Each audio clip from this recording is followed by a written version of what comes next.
여러분 잠깐 눈을 감으시고 호흡을 한번 멈춰 주시기 바랍니다. 제가 숨을 쉬라고 할 때까지 다 눈 감고 잠깐만 호흡을 한번 멈춰 보겠습니다.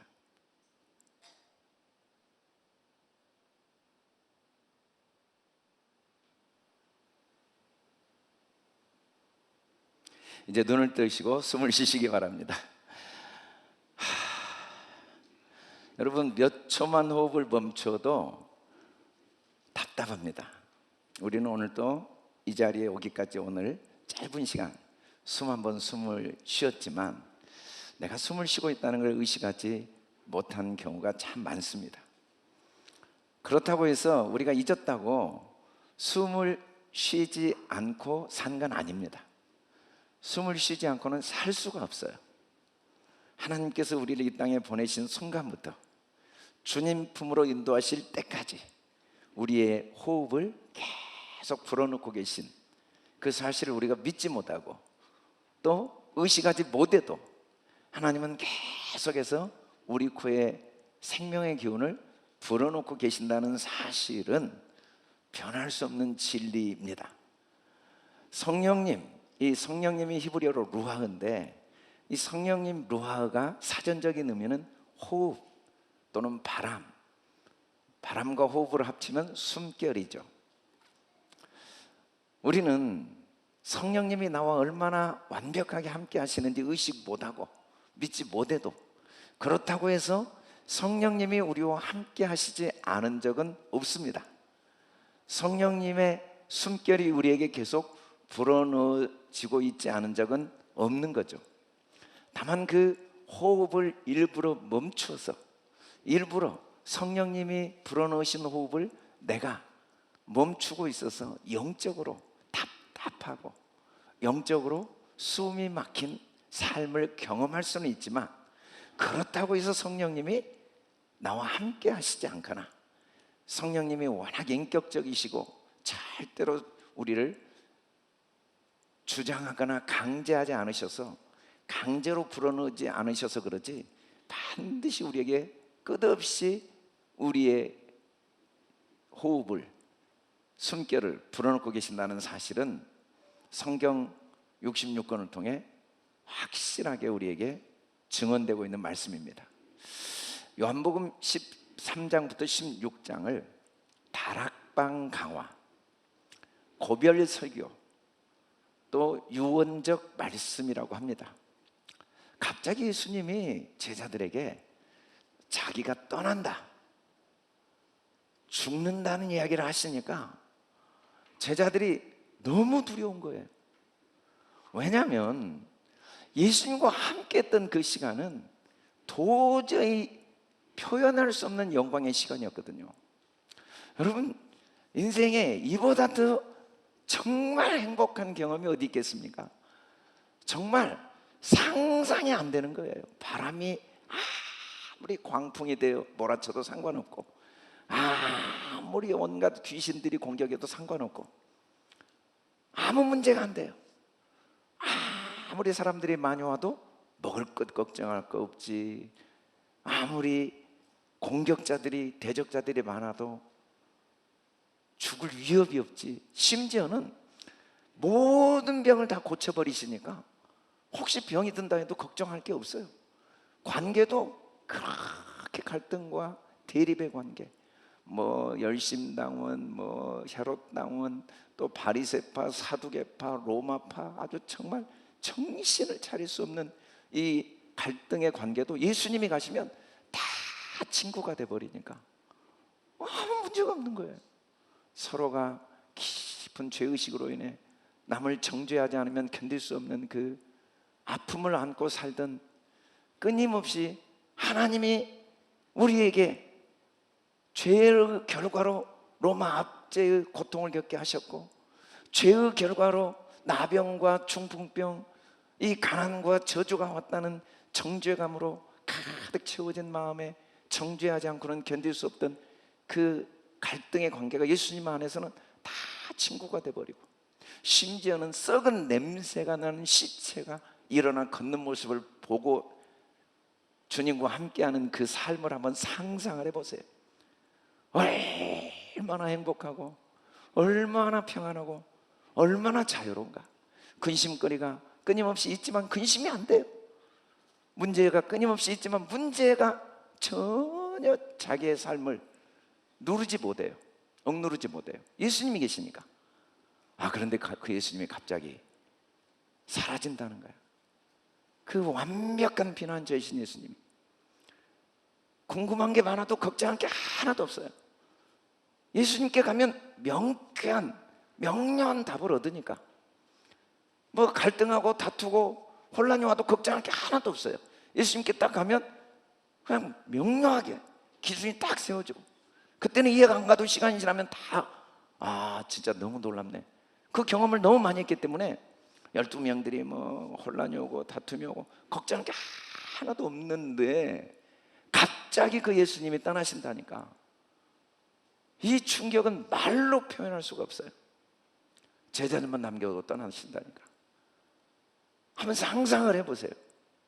지금 예수님이 십자가에 못 박히냐, 뭐 채찍에 맞아 온몸이 갈기갈기 찢기느냐, 사람들이 뺨을 때리고 침을 뱉느냐, 뭐 벌거벗김을 당하고 조롱을 당하냐, 이건 그렇게 중요하지가 않아요. 지금 그게 문제가 아니야. 지금 뭐 예수님과 헤어져서 너무 슬프다, 너무 예수님이 불쌍하다, 이런 건 그게 지금 문제가 아니에요.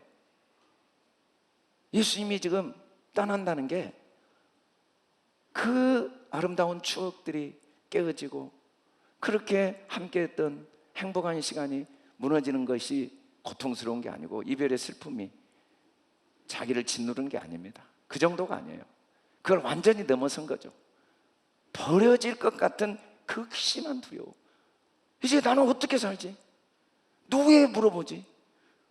이제 또 여전히 예수님을 따른다는 이유 때문에 끊임없이 우리를 죽이려 했던 무리들은 여전히 있는데 그들의 공격을 누가 막아주지? 그 고독이 확 엄습한 겁니다. 아니, 세상에 하나님의 아들 예수님이 십자가에 못 박힌다고? 죄가 없으신 예수님이 뺨을 맞고 조롱을 당한다고? 그런 문제가 지금 아니에요. 그게 문제가 아니야. 그건 잠깐 들 수 있지만, 그것 때문에 잠깐은 눈물을 흘릴 수 있지만 그게 문제가 아니라 나는 어떻게 살지? 나는 못 먹고 살지? 난 이제 앞으로 어떻게 이 어려움을 이겨내고 이 문제를 해결해 가지? 라는 고독이 그들을 완전히 사로잡은 거죠. 길 잃은 자의 비명입니다. 아무리 궁금한 게 많아도, 아무리 답답한 게 많아도 걱정할 게 없었는데 이제 물어볼 사람이 없는 거예요. 물어볼 수 있는 분이 없는 거예요. 언제든지 물어보면 됐는데 때로는 고민되고 답답하지만 물어보면 또 정확하게 아주 명료하고 정확한 답을 주시니까 조금씩 뭐 12제자들끼리 다투기도 하고 막 네가 옳다 싸우기도 해도 걱정이 없어요. 예수님이 딱 중심을 잡고 계시니까. 그런데 이제 어떻게 하지? 누구한테 물어보지? 누구 말이 옳은지 어떻게 알지? 이 존재론적 질식이 그들을 완전히 짓눌러 버린 겁니다. 그런데 예수님이 이런 제자들에게 그 심연 깊은 곳에 혼돈과 공허와 흑암의 깊은 곳에 뿌리내린 두려움을 잠재우는 선언을 하신 거죠. 예수님께서, 예수님이 이 요한복음 14장을 통해 또 15장을 통해 그리고 16장을 통해 결국은 제자들에게 가장 신실한 평안, 사람이 주는 평안, 상황이 주는 평안, 환경이 주는 평안이 아니라 상황은 끝없이 여전히 파도처럼 내게 밀려오겠지만, 문제들은 끊임없이 나를 에워싸고 우겨싸겠지만 끝도 없이 알 수 없는 혼돈과 공허와 상처와 아픔을 당할 수 있겠지만 그럼에도 불구하고 누리는 평안, 그 평안을 주시기를 원하시는 주님이십니다. 어떻게 주시는지 같이 한번 읽어봅시다. 시작. 내가 아버지께 구하겠으니 그가 또 다른 보혜사를 너에게 주사 영원토록 너희와 함께 있게 하리니. 주님이 함께 하신다는 이 감격, 이 기쁨, 이 보호, 이 은혜가 얼마나 큰지 말로 표현할 수 없지만 그럼에도 불구하고 그 한계를 주님은 아시기 때문에 내가 너를 돕는 것보다 더 완벽한 도움, 완벽한 보호, 완벽한 영광을 누릴 수 있도록 또 다른 보혜사를 너에게 주려고 내가 간다라고 말씀하십니다. 또 다른 보혜사, 또 다른 보혜사. 그리고 그 보혜사를 통해 주님이 하신 말씀, 고와 같이 버려두지 아니하고 너에게 오리라. 고아라는 단어를 예수님이 사용하실 때 이 고와 같이 버려두지 않는다라는 말은 보혜사 성령님을 통해 완벽하게, 아주 밀접하게 영원토록 그들과 함께 계시겠다. 마치 하나님의 우리를 이 땅에 육체로 보내신 순간부터 주님 품으로 인도하실 때까지 그 코에 호흡을 불어넣으신 일을 멈추지 않으신 것처럼, 우리가 겪는 삶의 어떤 현장과 상황 속에서도 절대로 우리를 떠나지 않는 보혜사 성령님, 코의 호흡처럼 주님이 우리의 숨결이 되도록 루아흐의 성령님을, 루아흐, 이 루아흐가 바람 또는 호흡, 또 다른 말로 하면 숨결, 우리의 영원한 숨결, 우리가 의식하지 못해도 계속 주님이 우리의 호흡을 주관하신 것처럼 성령님이 우리를 영원히 도우시도록 어떤 고통의 순간, 어떤 고독의 순간, 아무리 버림받고 외면당하고 짓밟히고 온몸이 갈게갈게 찢기는 그 순간, 나의 아버지, 나의 하나님, 나의 하나님 어찌하여 나를 버리셨나이까? 그 완벽한 고독과 절망과 두려움의 순간에서도 우리와 함께 하시는 성령님, 우리와 마땅한 성령님을 보내시겠다는 약속이죠. 성경에 말한 고아라는 이 야톰이라는 단어는 우리가 흔히 생각하는 육신의 부모, 생물학적 부모가 없는 상태를 의미하는 단어 이상입니다. 이 오르파노스라는 단어가 사전적으로는 부모가 없는 고아이기에 맞지만 그 단어의 어원인 야톰이라는 단어는 단순히 생물학적 부모가 없는 상태가 아니라 보호장치가 완전히 없어진 상태, 기댈 곳이 전혀 없는 상태, 나를 책임질 분이 전혀 없는 상태. 육신의 부모는 자기 능력이 미치지 못해도 책임을 지고자 합니다. 자녀의 문제를. 물론 내 능력이 미치면 당연히 책임을 지겠지만 혹시 내 능력이 미치지 못하면 다른 사람의 도움을 받아서라도 책임을 지고자 하는 본성이 부모에게 있죠. 하나님은 우리를 완벽하게 책임지시는 분이시죠. 야톰, 고아처럼 절대로 버려두시지 않아요. 근데 고아는 어떤 상태냐면 이런 외로움, 고독, 인간관계의 단절, 그게 아니고 하나님의 언약의 끈에서 완전히 끊어진 상태를 성경은 야톰이라고 해요. 여러분, 주님은 우리를 아가페로 사랑하신다고 할 때 우리는 흔히 조건을 초월한 무조건적 사랑, 절대적인 사랑, 영원한 사랑이라고 말을 하다 보니까 오해를 할 때가 있어요. 조건을 따지죠. 주님도 우리를 향한 감정이 있습니다. 기뻐하시고 슬퍼하시고 또 우리를 향해 진노하시고 때로는 분노하시고 또 우리를 자랑스러워하시는 감정이 있어요. 사람은 감정과 사랑이 일치가 안 돼요. 뜻이 맞으면 사랑합니다. 내가 그 사람이 나를 기쁘게 하고 내가 그 사람을 기뻐하면 사랑합니다. 그런데 뜻이 어긋나고 그 사람에 대한 분노가 생기면 사랑의 미움으로 바뀌어요.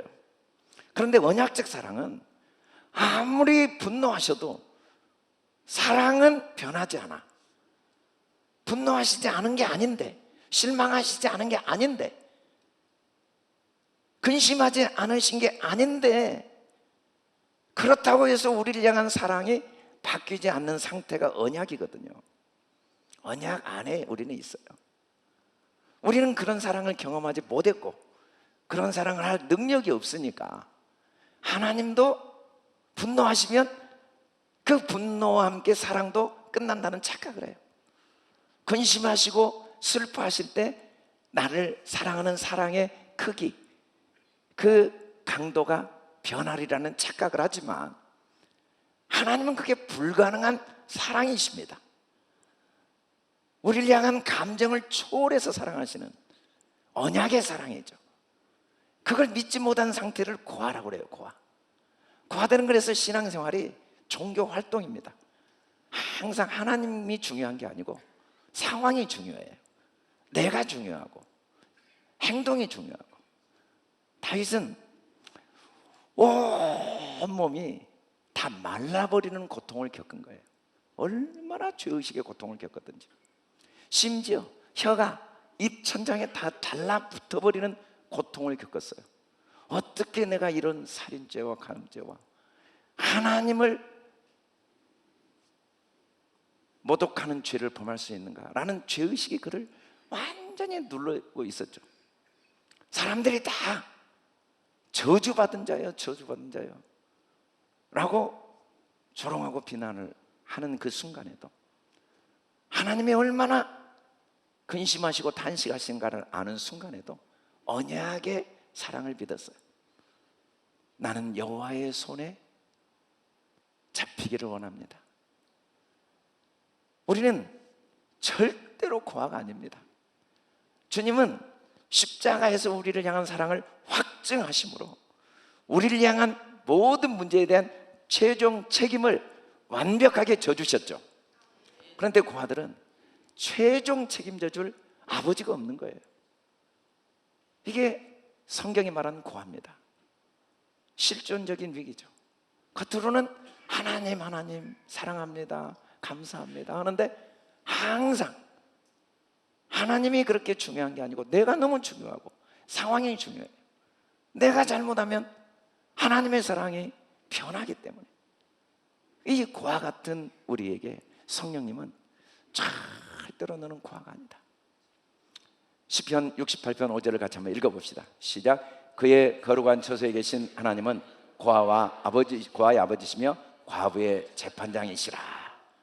그의 거룩하신 처소, 하나님은 자기 보호자를 걸고 모든 고아들, 나는 고아라고 착각하고 있지만 나는 하나님이 내 인생, 내 문제 절대 책임지지 않는다는 착각을 하고 있지만 하나님은 한 번도 우리를 고아로 보시지 않고 나는 너의 아버지다, 내가 너를 지명하였고 내가 너를 택하였고 내가 너를 불렀고 너는 나의 아들이다 분명히 선언하십니다. 주님은 계속해서 십자가에서 우리를 향해 외치십니다. 너는 결코 영적인 고아가 아니다. 너는 절대로 영적인 고아가 아니다.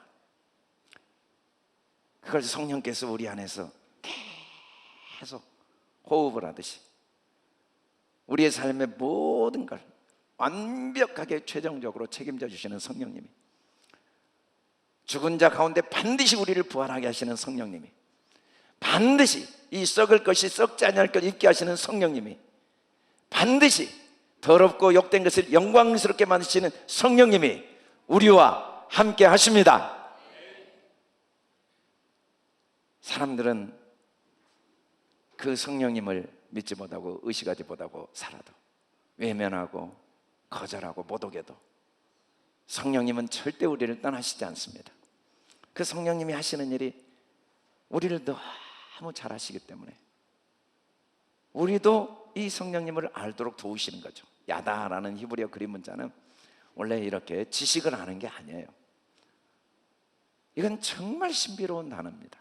부부가 같이 살면서 삶을 통하여 기쁨도 있고 슬픔도 있고 오해도 있고 다툼도 있고 갈등도 있는 그 모든 걸 통과해서 그 처음 만났을 때 마음속에서 나도 모르게 샘솟아 솟아나는 그 사랑의 감정이 다 식었는데도 불구하고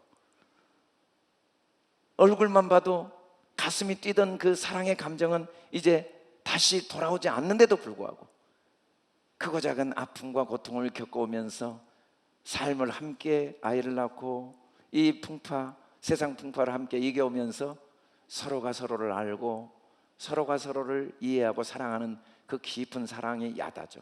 야다는 머리로 할 수 있는 게 아니에요. 지식으로 할 수 있는 게 아닙니다. 하나님은 우리를 다 하세요. 왜냐하면 성령님 우리를 절대 떠나지 않으시니까. 우리의 추함과 연약함도, 우리 부족함도, 우리 어리석음도 다 아시고 우리를 사랑하시는, 우리도 나를 다 아시면서도, 분노하시면서도, 근심하시면서도, 슬퍼하시면서도 조금도 오히려 더 우리를 사랑하시는 그 하나님의 사랑을 체험하는, 그게 전부입니다. 모든 문제는 여호와를 알지 못하는 게 문제예요. 죄는 하나밖에 없거든요. 사람들은 관심이 많아요. 왜 바벨론 포로로 끌려갔습니까? 언제 돌아옵니까? 왜 노예로 팔려갑니까? 뭘 잘못해서 감옥에 가야 됩니까? 언제 광야 생활이 끝납니까? 하나님 그런데 관심이 하나도 없어요. 그건 뭐 의미가 없거든요. 왜냐하면 하나님을 모르면 태어나서 죽을 때까지 왕궁에 있는들 무슨 소용이 있고, 하나님을 모르면 아무런 오해와 아픔을 겪지 않는다고 자기 뜻을 다 이룬다고 무슨 의미가 있는가? 반대로 하나님의 성품을 안다면 세상에 어떤 사망의 골짜기를 들어간들 그게 왜 문제가 되고, 아무리 광야길을 걸어간다 해도 왜 문제가 되느냐는 거죠. 아니, 오히려 야다, 가장 귀한 인생의 최고의 축복, 하나님을 아는 축복은 이 크고 작은 문제들을 통해, 갈등을 통해, 아픔을 통해, 오해와 상처를 통해 누리게 되기 때문에 성령님은 우리를 그 사망의 골짜기로 함께 걸어가게 하시지 않을 수가 없는 거죠. 그 오해와 아픔, 그렇게 예수님을 사랑했던 사람들의 입술에서 십자가에 못 박으라는 외침이 나오는 그 십자가의 자리로 주님을 인도하시는 인도하심을 성령님은 멈출 수가 없는 거죠.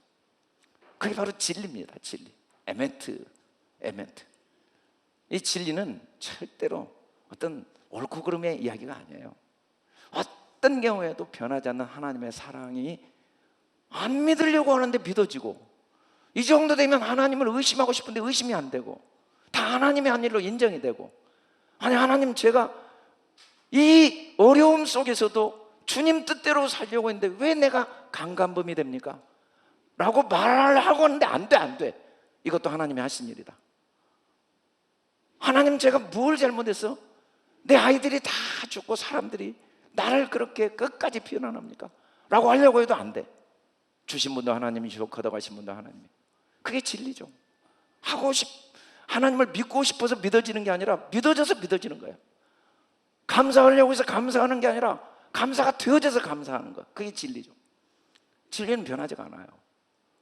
그 자리까지 우리를 인도하실 수 있는 유일한 분은 루아흐, 성령 한 분이십니다. 성령은 어떤 기운이 아니에요. 단순히, 물론 기운도 있죠. 능력 그 수준이 아니에요. 성령님은 끊임없이 우리와 함께 하시면서 계속해서 우리를 끝까지 야다, 주님을 알도록, 주님을 경험하도록, 그리고 진리의 뿌리를 내리도록. 한 번쯤 진짜 하나님 이상하시네 라고 생각이 들만도 하는데 그런 생각이 전혀 안 드는 거예요. 한 번쯤 하나님, 저는 이제 희망이 없네요 라는 생각이 들 수도 있는데 하나도 안 되는 거예요. 하나님은 모든 게 합력하여 선을 이루신다. 이 속에도 하나님의 선하시고 기뻐하시고 온전한 뜻이 있다는 게 분별이 되어지는 능력, 그게 진리인데, 진리는 옳고 그름이 아닙니다. 이 세상에 진리가 어디가 있어요? 예수님 한 분인데. 근데 그게 믿어지는 거예요. 그게 다 하나님이 하신 일로. 그게 신기하게 마음에 감사와 기쁨이, 평안이 임하는 능력. 그건 루아가 아니면 안 돼요. 호흡이 막히면 답답해서 안 돼요. 불가능해요. 인간의 지식으로 안 됩니다. 돈으로 안 돼요. 권력으로 안 됩니다. 힘쓰고 있어도 안 됩니다. 아무리 모든 사람이 함께 모여서 예수님을 십자가에 못 박아봐도 안 돼요. 성령님이 도우시지 아니하시면 우리는 참 태어나서 죽을 때까지 숨가쁜 인생을 살 수밖에 없습니다. 가슴이 답답하고 막막하고 눈물이 나오고 숨이 막힐 때도 종종 있어요. 그래도 우리는 또 숨을 쉬어야 돼요. 그렇다고 숨을 안 쉬면 절대로 안 됩니다. 마찬가지예요. 우리는 영적으로 끊임없이 내 연약함 때문에 이 문제 많은 현실 세계에서 우겨쌈을 당하고 눌림을 당할 때도 있지만 그럼에도 불구하고 성령님은 한순간도 우리를 떠나지 않으십니다. 성령님은 오히려 더 나에게 깊이 다가오셔서 성령님이 나의 숨결이 되도록 도우십니다. 성경 66권의 모든 말씀은 이 야다, 여호와를 아는 것이 영생이거든요. 참 하나님과 그가 보내신 하나님의 아들을 아는 게 영생인데, 이 야다, 어떤 경우에도 흔들리지 않는 진리, 변하지 않는 진리, 너희가 성령께서 오셔서 책망하실 때, 죄에 대하여 책망하시는데 죄라 함은 너희가 나를 믿지 아니하며 안 믿어져요. 하나님이 하신 일로. 이게 하나님이 하신 일입니까? 바벨론 포로로 끌려간 일이 하나님이 하신 일이라고요? 하나님 뭐 하고 계세요? 아니, 요셉이 감옥에 갇히는 게 하나님이 하신 일이라고요? 그게 하나님이 하신 일이에요? 형들이 요셉을 노예로 보낸 게 하나님이 하신 일이에요? 안 믿어지는데 그게 믿어지는 일이 에메트거든요. 그게 알아요. 경험으로 알아요. 다 이거 하나님이 하신 일이다. 이게 사람이 한 일이 아니다. 그 축복은 루아흐가 아니면 불가능해요. 루아흐의 성령은 예수 그리스도의 죽으심과 부활을 통해 우리에게 하나님이 주신 선물입니다. 십자가에 3명이 죽었는데 누가 예수님인지 알 수 있을까요? 가운데가 예수님이라는 증거 있어요? 왼쪽에 예수님일 수도 있잖아요. 박아놓고 싹 바꿀 수 있잖아요. 3명을 못 박아놓고 예수님을 오른쪽으로 옮겨 놓을 수도 있고, 또 못 박은 다음에 같이 무덤에 묻을 때 섞을 수도 있고, 누가 예수님인지 어떻게 알아요? 근데 확실히 알 수 있어요. 셋 중에 예수님만 부활합니다. 상관없어요. 아무리 섞어놓고 아무리 해도 아무 걱정이 없어요. 어차피 예수님만 부활하십니다. 어차피 성령님은 우리와 함께 하십니다. 성령님은 반드시 알게 하십니다. 성령님은 반드시 우리를 하나님을 더 신뢰하게 하십니다. 반드시 하나님께 감사하게 하십니다. 더 하나님이 하신 일로 인정하게 만드십니다. 그게 성령의 역사인지 어떻게 알아? 신기하게 하나님이 하신 일로 인정하고 더 이상 말하지 않아요. 그게 다 하나님이 하신 일로 인정이 되고 더 이상 불평하지 않아요. 더 이상 고민하지 않아요. 의심하지 않아요. 하나님이 하신 일이니까. 예수님께서 이 성령님을 보내실 때 보혜사, 파라클레토스라고 했어요. 파라란 말이 곁으로, 칼레오가 부르다거든요. 성령님은 하나님이신데 하나님으로부터 하나님이 자기 자신을 우리 곁에 있도록 하나님이 불러내신 분이 성령님이에요. 내가 불러낸 게 성령님이 아닙니다. 하나님 자신이 자기를 불러내셨어요. 너 항상 이 강주 옆에 있어. 이 강주 안에 있어. 이 강주와 영원히 함께. 할렐루야. 그게 파라클레토스예요. 이 말의 정확한 의미는 하늘 보좌에 계신 게 아니라 구유까지 내려오신 거예요. 내가 주님과 함께 할 때만 나와 함께 하는 게 아니라 내가 주님을 대적하고 외면할 때도 주님은 그 구유까지 오셔서 추하고 더럽고 그 완악하고 거짓된 그 자리까지 오셔서 끝까지 나와 함께 하시면서 내 소리를 다 들으시는 거죠. 신음하는 소리, 그 비명소리 다 들으시는 거죠. 이 칼레오라는 말이 원래는 부모가 그 아이가 배가 고파서 우는지 기저귀를 갈아라고 우는지 몸이 아파서 우는지 그걸 잘 분별하고 때마다 가서 모유를 주거나 기저귀를 갈아주는 어머니와 같이 내가 신음하는 소리의 근원이 나도 모르는데 다 알고 나와 함께 눈물을 흘리시고 근심하시고 아파하시며 도우신다는 의미가 파라클레토스예요. 그 성령님이 하시는 첫 번째 일이 바로 고치시는 성령님. 우리 상한 마음을 싸매십니다. 같이 한번 읽어봅시다. 시편 시작. 상심한 자를 고치시며 그들의 상처를 싸매시는도다. 이 상심한 자, 나시브레이 레브라는 말은 마음 자체가 무너진 수준이 아닙니다. 삶이 무너진 거예요. 관계가 무너지고 인생이 무너진 상태, 그걸 상심한 자, 니시브레이 레브라는 말은 진짜 마치 샤바르가 이게 이 부서진 자들이라는 뜻인데, 그릇 토기 그릇이 깨져버리면요 다시 회복이 불가능합니다. 그리고 그 깨어진 조각들이 우리를 찌르고 아프게 하고 피가 나게 하고 고통스럽게 합니다. 그 상태가 상심한 자예요. 관계가 깨어지고 건강이 깨어지고 삶이 깨어지면서 그 날카로운 이 토기 그릇들이 나를 찌르고 아프게 하는 상태. 그런데 그 상심한 자를 고치시는 라파, 이게 가능합니까? 깨어진 그릇이 어떻게 회복이 됩니까? 그런데 성령님은 완벽하게 깨어지고 찢긴 그 자리를 회복시키십니다. 오히려 그 자리에 더 크고 놀라운 하나님의 새 일을 입히십니다. 욕되고 더러운 그 자리에 영광과 존귀를 입히십니다. 하나님은 우리 상처 안으로 깊이 들어오셔요. 어떻게? 성령을 통해. 그리고 그 상처를 직접 만지시고 그 찢기고 온몸에 채찍에 맞아 갈기갈기 찢긴 그 자리를 다 치료하십니다. 어떻게? 싸매셔서. 하바시라는 이 싸매신다는 단어는 마치 사마리아 사람이 강도 만난 자를 치료하고 그 주막 사람에게 돌아올 때까지 돌봐주라고 돈까지 주고 다시 와서 완벽하게 치료된 걸 확인한 것처럼 끝까지 우리를 돌보십니다. 끝까지 회복될 때까지, 그 상처가 영광이 될 때까지 끝까지 우리를 돌보시는 모습이 바로 하바시. 그게 진짜 치료죠. 이 라파라는 히브리어 그림 문자가 레쉬가 한 사람의 인격을 의미해요. 이 삶 전체를 의미합니다. 그 사람의 생각과 그 사람의 모든 삶에 펜은 하나님의 말씀이고 알레포는 하나님인데, 정확히 치료가 뭐냐면 사람에게 하나님의 말씀이 임하는 겁니다. 시편을 같이 읽어봅시다. 시작. 그가 그의 말씀을 보내어 그를 고치시고. 여러분이 경제적으로 어려워서 해결되면 치료됩니까? 부자들도 아파요. 여러분, 관계가 깨져서 둘이 회복되면 치료됩니까? 또 다른 사람과 관계가 깨져 있어요. 오늘의 적이 내일의 동지가 되고 오늘의 동지가 내일의 적이 되는 게 인생이에요. 그걸 어떻게 벗어나요?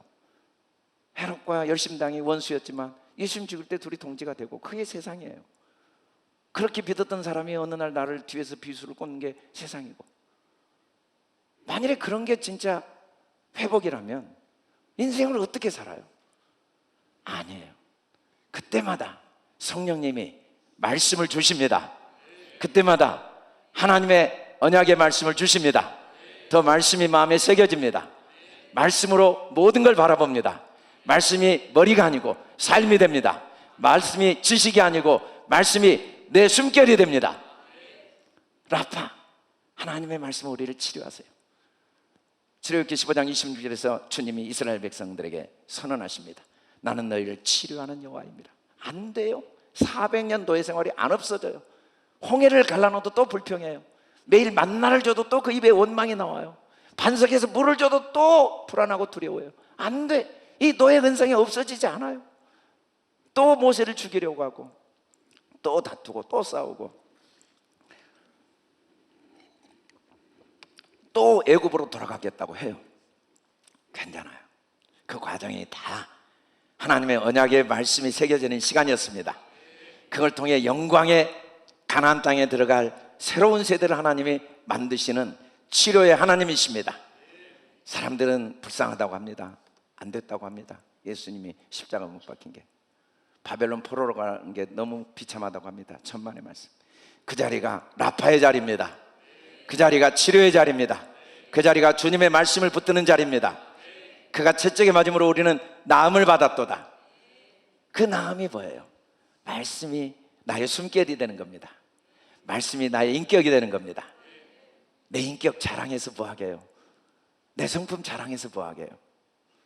내가 걸어온 길을 높여서 뭐하게 해요? 나는 이렇게 살아왔어. 내가 이런 일을 했어.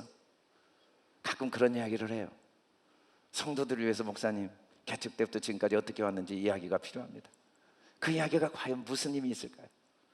잠깐은 감동을 주겠죠. 잠깐은 사람들에게 마음을 움직이겠지만 그게 무슨 의미가 있을까요? 하나님의 말씀이 임하지 않으면, 말씀이 머릿속에만 있으면, 말씀은 이론이고 삶은 아무런 세상 가치관과 세상 지식으로 살면 그곳에 무슨 치료가 있을까요? 그 안에 무슨 나음이 있을까요? 그러나 아무리 목욕싸움을 당해도 말씀이 그 안에 심겨지면 회복의 역사가 일어납니다. 치료의 역사가 일어납니다. 여러분, 이 이론 남의 이야기니까 그러지. 여순 반란 48년에 아들 둘이 총에 맞아 죽습니다. 여러분, 자녀가, 그 훌륭한 자녀가 동시에 총에 맞아 죽은 부모의 아픔을 누가 위로를 해요? 그 찢어지고 깨어진 마음을 누가 회복시키냐고요? 성령님이 하십니다. 성령님이 하십니다. 장례식장에서 9가지 감사 제목을 발표합니다. 그리고 마지막 그의 입술에 나온 감사, 나 같은 죄인의 혈통에서 순교자 나게 하시니 감사합니다. 이게 가능해요, 사람의 힘으로. 심지어 자기 아들을 죽인 안재선 씨를 양아들로 삼습니다. 물론 이 양아들이 너무 죄의식에 시달려서 아버지를 버리고, 그리고 아버지가 죽은 다음에 양어머니도 버리고 양 형제들도 버리고 방황합니다. 그리고 끝까지 안 만나요. 그러나 마지막 죽기 전에 주님을 만나고, 그 아들이 지금 애양원, 그 안재선 씨 아들이 애양원을 섬기고 있는 목사님이에요. 과정을 보면 결과가 없는 것 같아도 성령님은 놀라운 회복을 이루십니다. 그 갈갈기 찢긴 마음 속에, 완전히 깨어져 버린 그 속에, 누구도 위로할 수 없는 그 자리에 성령님이 라파, 사랑으로 회복시키시고 성령님이 치료하십니다. 우리 같이 크게 선포해 봅시다. 시작. 성령님, 여호와 라파의 손으로 내 상한 마음을 고치시고 내 기억의 상처를 성령님의 붕대로 싸매어 주옵소서. 우리 성령님을 의지해야 됩니다. 무엇보다 성령님은 나음, 위로하십니다. 막힌 숨을 딱 트게 합니다. 참 옛날에는 아이들 여러 명 낳으면 매국노였어요. 예비군 훈련 가면 몇 명 낳냐? 2명. 빨리 수술해. 정관 수술 다 시켰어요. 지금은 아이 여러 명 낳으면 또 애국자가 되고, 아이를 안 낳으면 매국노가 됐어요. 더 재밌는 건 요즘은 아들 3명 데리고 다니면 다 참 좋긴 한데 안쓰럽다고 짠하게 봅니다. 그런데 딸을 데리고 다니면 야, 참 행복하겠습니다 그래요.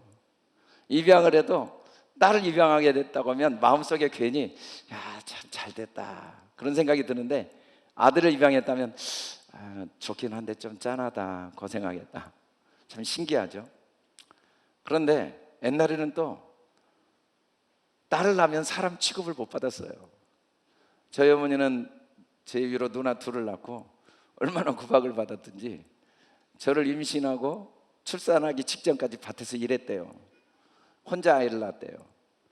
위에 형님은 아들을 2 낳았는데 시집 와서 딸만 2 낳아서 대를 못 이으니까 사람 취급을 못 받은 거야. 거기에다 점쟁이가 배를 보니까 또 딸이라고 하니까 한숨을 푹푹 쉬면서 끈도 못하고 낳았는데 제가 아들로 태어난 거예요.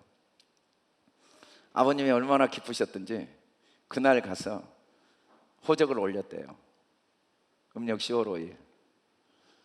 예, 워낙 그 시대가 5, 6개월 정도 늦게 호적을 올리니까 면석이는 그냥 5월 16일로 적은 거예요. 그리고 저는 65년 동안 10월 5일로 살았지만 참 세상이 신기하더라고요. 제가 이 선교단체에 있을 때는 서류가 아무 의미가 없어. 실제가 중요해. 그런데 어느 날 목사가 되니까 실제가 아무 의미 없는 시대가 또 오더라고요. 서류가 중요해. 지금까지 10월 5일로 살고 있어도 저는 태어나기 전에 호적이 되어 있는 거예요. 그런 사람 드물 텐데 5.16 혁명이 제 호적이에요. 그 사람은 왜 5.16 혁명을 호적으로 적었는지 저도 몰라요. 아버지도 꿈에도 몰랐겠죠. 제 호적을 그렇게 적은지. 세상을 살다 보면은 어느 게 중요한지 자꾸 변해요. 손으로 쓴 게 중요하고, 실제가 중요하고, 서류가 중요하고, 실제는 아무 의미가 없고 서류가 중요하고, 이런 시대가 자꾸 변하죠. 그래서 우리는 살다 보면 나도 모르게 억울한 일도 당하고 상처도 받고, 딸 낳았다고 상처받고, 아들 낳았다고 상처받고. 그런데 성령님은 이런 우리를 반드시 위로하십니다. 이 위로라는 나함이라는 는 헤이트, 맴이라는 세 단어는 혼돈의 물결이 생명으로 완전히 회복되는 상태를 나함이라고 해요. 나함. 여러분, 욥은 설명할 수 없는 고난을 당합니다. 욥의 친구들이 와서 위로를 했는데 언제가 진짜 유일하게 위로를 받았냐면 7일 동안 같이 옆에서 울어주는 그때 유일하게 위로를 받았어요. 그리고 난 다음에 이제 친구들이 위로한다고 문제가 있다는 걸 이야기합니다. 아무리 설명을 해도 끝나질 않아요. 욥이 문제가 있어야 끝나. 욥의 세 친구들은 자기들의 정당성을 위해서 욥이 문제가 없으면 지구 끝까지 가도 끝나질 않아요. 그런데 성령님은 욥을 끝까지 위로하시죠. 끝까지 아무 말씀 안 하세요. 끝까지 함께 하십니다. 마지막까지. 이스라엘 백성들 바벨론 포로로 끌려갔을 때 얼마나 고통스러웠겠어요. 그런데 주님이 이사야 선지자를 통해 선언하십니다. 40장은 대전환이에요. 39장과 40장. 너희는 위로하라. 내 백성을 위로하라. 그 자리가 위로의 자리니까. 그곳에 가지 않으면 하나님의 위로가 뭔지를 모르니까. 하나님의 위로를 모르는 사람은 여전히 선민사상으로 이방인들을 개돼지 취급하는 이 멸망의 길에서 돌아설 수 없으니까. 너희도 한번 바벨론 포로로 가서 위로가 뭔지를 경험하면서 주님을 모르고 길 잃은 영혼들을 위로하는 위로자가 되도록. 위로는 아파보지 않은 사람은 할 수가 없습니다. 성령님은 우리 안에서 탄식하시죠. 그러나 우리를 위해 간구하시면서 우리를 위로하십니다. 저는 종종 이 신안을 가면 증도를 꼭 방문하게 되죠. 문중경 전도사 기념관을 갑니다. 우리 교육자들하고도 몇 번 갔어요. 시집간 첫날 버림받았으니까. 그런데 그 버림받은 그 여인의 마음에 성령의 나음, 위로가 임한. 그래서 1년에 고무신이 9컬레가 닳도록 그 신안 섬을 다니며 가서 함께 울어주고 함께 아파해주고 함께 눈물 흘려주고 함께 기뻐해주고 하는 일이 그 일밖에 없어요. 뭐 성경 지식이 있는 것도 아니고 뭐 성경에 대해서 뭐 탁월한 능력이 있는 건 아니지만 자기가 받은 위로를 함께 위로하다가 가장 복음화율이 낮다는 섬, 그것도 증도, 그것이 천사의 섬이 된 거죠. 6.25 때 순교당하고 죽었지만 그는 죽지 않고 지금도 그의 마음에 임한 위로를 통해 그 섬에 성령의 위로가 계속 흘러가고 있는 겁니다. 살다 보면 억울할 때도 있습니다. 그 자리가 위로의 자리입니다. 성령님은 절대 우리를 정죄하지 않으시고 절대 우리를 판단하지 않으시고 누구도 어떤 사람도 무엇도 위로를 하지 못하지만 성령님은 모두를 반드시 위로하십니다. 크게 읽어봅시다. 시작. 성령님, 내 외로운 자리에 임하셔서 막힌 숨을 열어주시고 내가 받는 위로로 다른 사람을 위로하게 하옵소서. 무엇보다 성령님이 인도하십니다. 요한복음 16장 13절 같이 크게 읽어봅시다. 시작. 진리의 성령이 오시면 그가 너희를 모든 진리 가운데로 인도하시리니. 다윗은 시편에서 쉴만한 물가로 인도하시고 의의 길로 인도하시고, 목자는 절대 강요하지 않습니다. 끌고 가지 않고 끝까지 인내하시며 인도하세요. 근데 이 인도하신다고 할 때 인도는 길로 인도한다고 할 때 길, 이 데레크의 인도 할라크는 과연 어디로 우리를 움직이게 하는가? 삶은 머리가 아니고 입술이 아니고 걸음이거든요. 내가 걸어가는 길이 어느 길인가? 그런데 주님이 인도하시는 길은 내가 곧 길이다. 여러분, 우리가 모여서 회의를 해야 됩니다. 어느 길로 갈까? 그건 진리와는 상관이 없어요. 누구에게로 가느냐? 예수님에게로 가는 게 길입니다. 예수님을 배우는 게 길입니다. 주님은 눈물 흘릴 때도 있고 실패할 때도 있고 성공할 때도 있고 오해할 때도 있고 이해할 때도 있고 아플 때도 있고 치료할 때도 있지만 그 모든 걸 통해 예수 그리스도께로 인도합니다. 야, 사업이 성공했대. 주님이 인도하셔서. 주님 그런 거 인도하시지 않습니다. 야, 사업이 실패해서 주님이 함께하지 않아서. 주님이 그렇게 함께하시지 않습니다. 성공했건 실패했건 예수 그리스도께로 인도하십니다. 오해를 받았건 이해를 했건 예수 그리스도께로 인도하십니다. 성령님은 우리를 항상 그리스도께로 인도하십니다. 이게 정말 그리스도와 내가 닮은 건가? 이게 진짜 하나님 말씀은요 생명입니다. 말씀은요 항상 믿음과 소망과 사랑입니다. 다른 게 없어요. 말씀은 오직 예수 그리스도, 욕망이 아니에요. 오직 순종이죠. 말씀. 그래서 성령님의 인도하심을 받으면 결국은 삶을 더 사랑합니다. 내가 노예로 끌려가도 사랑하고, 그게 중요한 게 아니니까. 그게 중요한 게 아니고 사랑하는 게 중요하니까. 그거 설명해서 뭐 하겠어요? 나는 진짜 노예될 이유가 없습니다. 형들이 너무 나쁜 놈들입니다.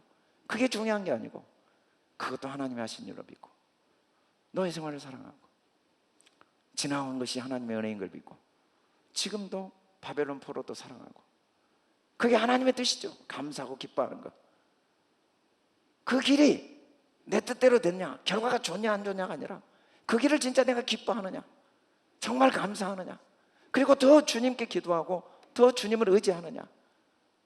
겉으로는 주님 믿는다고 했는데 전혀 주님이 하신 일로 인정하지 않고 믿지 못하고 있는가? 아니면 시므이가 아무리 나를 저주해도 이게 주님이 하신 일로 인정하는가? 성령님은 무조건 의의 길로 인도합니다. 주기철 목사님이 신사참배, 천황이 절하는 거 종교활동 아니야. 아무리 이야기해도 고개 한 번만 숙이면 목사 너도 살고 목회도 살고 교회도 살고 교회당들이 너 살아서 더 큰일을 해. 아무리 이야기해도 일사가고 설교를 하고 5번 고문, 투옥과 고문, 결국 순교당했습니다. 그게 뭐 중요해요? 육체가 죽은 게 무슨 의미가 있고 육체가 산 게 무슨 의미가 있는가? 진리는 그런 데 두지 않아요. 성령님은 우리에게 항상 예수 그리스도께로, 예수 그리스도. 같이 한번 읽어봅시다. 시작. 보혜사 성령님, 내 감정이 아니라 말씀을 따라 걷게 하시고 나를 의의 길로 인도해 주옵소서. 여러분, 오늘 우리가 영상을 봤습니다. 아빠 칭찬할 사람이 없대요. 회사 사장인데, 대표인데. 그런데 어릴 때 그 딸과 함께 지냈던 시간, 그게 고마웠다고 딸에게 했던 그 한마디가 딸을 살려요. 자기 정말 너무 힘들어 죽고 싶었는데. 여러분, 우리는 할 말이 많지만 할 말이 없어요. 사랑한단 말, 다른 말 무슨 의미가 있어요? 할 수는 있겠죠. 의미는 없습니다. 가치도 없고 열매도 없고. 사랑한다고 말하다가 하늘나라 가는 거죠. 주님 감사합니다. 사랑합니다. 사랑합니다. 더 뭐 할 게 뭐 있어요? 잘해서 뭐 하고 못해서 어쩌고. 사랑하다가 가는 거죠. 다른 일 해서 남는 게 뭐가 있겠습니까? 주님이 사랑합니다. 주님 사랑합니다. 우리 좌우 옆 사람 같이 인사. 사랑합니다. 축복합니다. 함께해서 행복합니다. 길선수 목사님은 나중에 시력을 잃었지만 요한계시록을 10,000번 이상 읽었기 때문에 입에서 말씀이 떠나지 않아요. 그 성령의 숨결이 그 입에 붙은 그를 통해 1907년 장대인교회 대부흥의 역사가 있었죠. 주님, 우리에게 우리 입술이 하나님의 숨결이 되기를 원하십니다. 말씀이 입에서 떠나지 않기를 원하십니다. 할 일이 많지만 사랑하다가 믿다가 감사하다가 일은 주님이 하십니다. 사람이 했다고 착각할 수 있지만 사람이 할 수 있는 일이 없습니다. 내 등도 못 긋습니다. 내 뒤통수도 못 봅니다. 아는 게 많다고 하지만 내 뒤통수 한 번도 못 봅니다.